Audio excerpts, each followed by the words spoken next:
Hello again. This week, Warwick iCast is in Toronto, Canada, for the first overseas meeting of the Warwick Commission.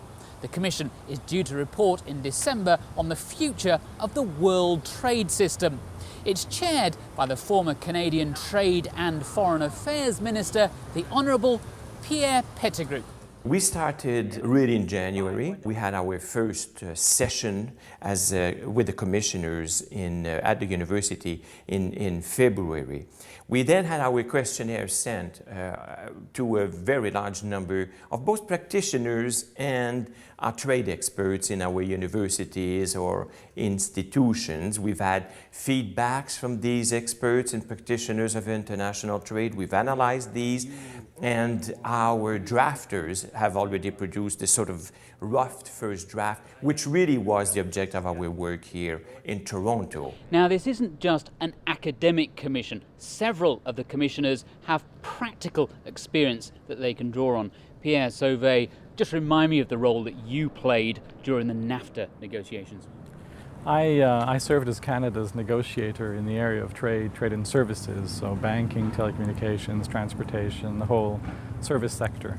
It's a bit of a paradox that the WTO seems in some ways to be a victim of its success. There is a queue outside to come in. There is a degree of participation in negotiations that is unique. In many respects, that makes negotiations more complex because there are more voices around the table.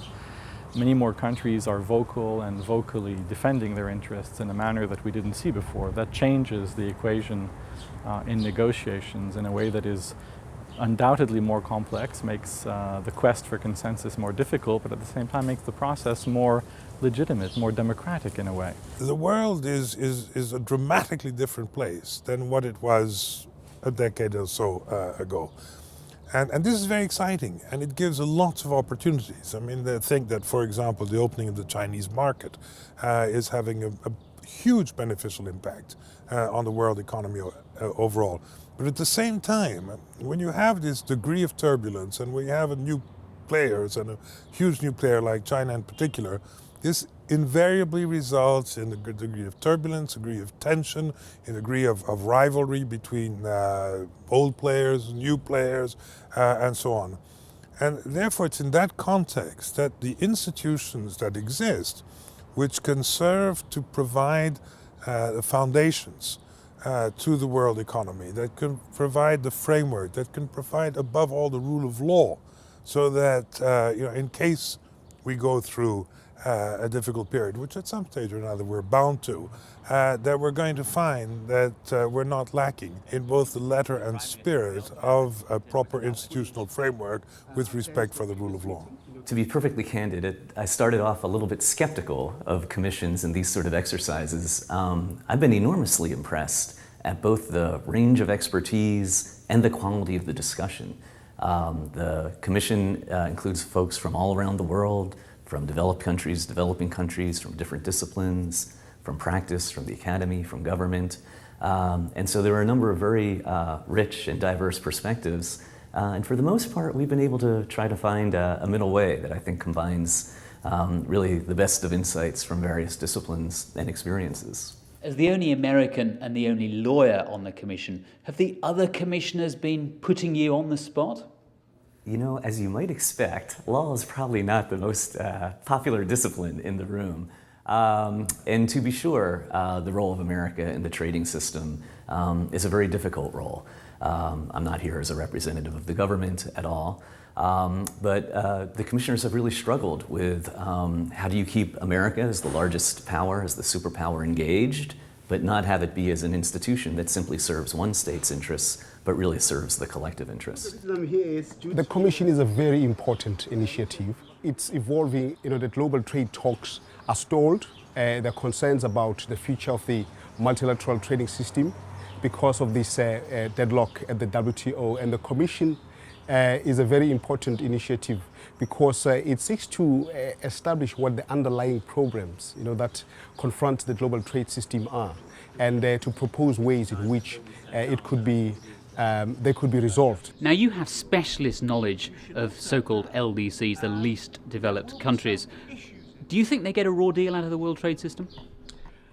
Yes, there is a concern that when the Uruguay round of trade negotiations was completed and a deal was made, the concessions that developed countries agreed to make, for the LDCs were never followed up on. The key issue that confronts LDCs is integration into the global trade system. A lot of them are marginalized from global trade. They have serious internal problems which make it difficult for them to engage meaningfully in international markets.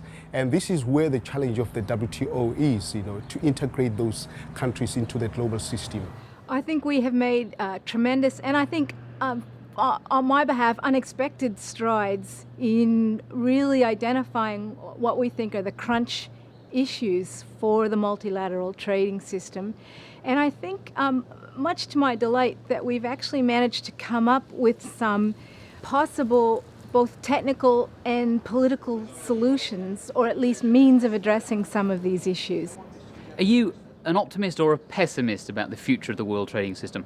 As a result of doing the kind of analytical work that we've been doing over the last few months and the discussions here, I feel much more positive than I would have ever expected to feel. And I do think that the Commission has the capacity to make some very concrete and politically feasible suggestions to help put it back on course. So after Toronto, what next for the Warwick Commission? The Commission's director is Professor Richard Higgett. We've identified what we consider to be the 6 or 7 key issue areas that we want to deal with, and we now have a program for going away, rewriting the initial draft, taking account of the issues that we want to deal with. Over the next couple of months, we're going to be gathering evidence around these issues as well. We will be getting a complete second draft of the report by the end of July, early August, that will be then distributed to all the commissioners, who will have their opportunity to make comment, suggestions, amendments, for when we meet again in Warwick in September, when we would expect to have a more or less final draft. Hopefully we'll agree on our recommendations. And that brings another term of Warwick iCast to a close. Thank you to you, the viewers, for watching and for making our first year such a success. We'll be back at the start of next term, but for now, from me, Robin Powell in Toronto, and the rest of the iCast team, goodbye.